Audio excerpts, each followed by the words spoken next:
In 2 weeks, support for the Palin-McCain ticket by white women dropped 21 points. The presidential candidate learned at age 72 that the White House can't fire the chairman of the Securities Exchange Commission. He also insisted the fundamentals of the economy were sound as it hit its biggest iceberg in at least 22 years. One of his converts from Senator Clinton's camp said Mr. McCain would be nicer than would Obama to, quote, rednecks, unquote. The vice presidential candidate confirmed she installed a tanning bed in the governor's mansion, revealed she didn't know what the Bush doctrine was, wasn't sure if she'd immediately accepted a spot on the ticket or had a family vote on it first, and listed herself before the presidential candidate.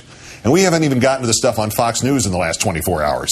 Our number one story in the countdown for the GOP and its television network, a kind of perfect storm. Sean Hannity conducted an interview with Governor Palin that was slightly less hard-hitting than one you'd see on a late-night infomercial.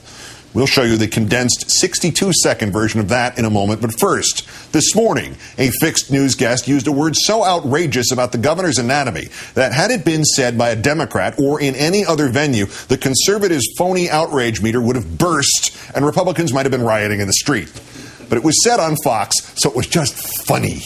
We'll warn you, there is sexist anatomical slang in here which we have not bleeped and over which the right is mysteriously not calling for the head of Caroline Baum of Bloomberg News. If you're a Democrat, are you a Democrat first or for example, a woman first that sees a breakthrough? I mean, there's a huge breakthrough here regardless of your party, correct? If you're asking me, I think the idea that she would appeal to Hillary voters, you know, the pro-choice versus not seems to be a much bigger issue than, you know, she has tits versus she, you know, has another body part that men have. So. No truth to rumors that they had to explain the meaning of that word to the Fox Morning hosts.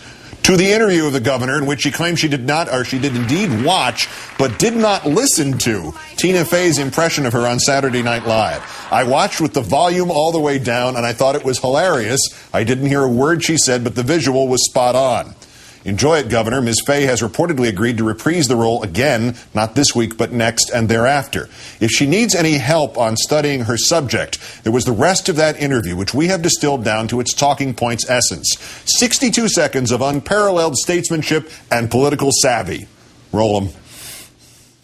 Governor, thank you for being with us. Thank you so much. You didn't hesitate. You didn't blink. Let's shake some things up. A hockey team meeting. Let's do this, Mom. The economy. It's Senator Barack Obama attacking. Unfair attack. He means our workforce. That was an unfair attack there. It is a mess, though. Senator Obama, the danger of danger. There is a danger. Pretend like they have all the answers. It's OPM, other people's money. Senator Barack Obama. Should there be an investigation? I think that's significant cronyism. The cronyism, ruffling feathers, good old boy system, back on the side of the people. Coming up, more of Sean's interview with Sara Palin. We now continue with Sean's exclusive interview with Governor Sara Palin. You want to reform government. Reforming the reform, real reform, that's the reform. You've used the term reform a lot. Promising the reform. Reform, let's reform. Through reform. Through reform. Explain when you were governor how you took on your own party. Yeah. Ruffle feathers, a team of mavericks, of cronyism, good old boy network, cronyism, reform. We are ruffling feathers. I have to move to Alaska.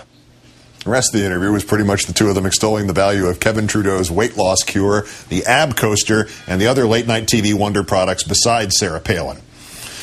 Let's count down for this, the 1,968th day since the declaration of mission accomplished in Iraq. I'm Keith Olbermann. Good night and good luck.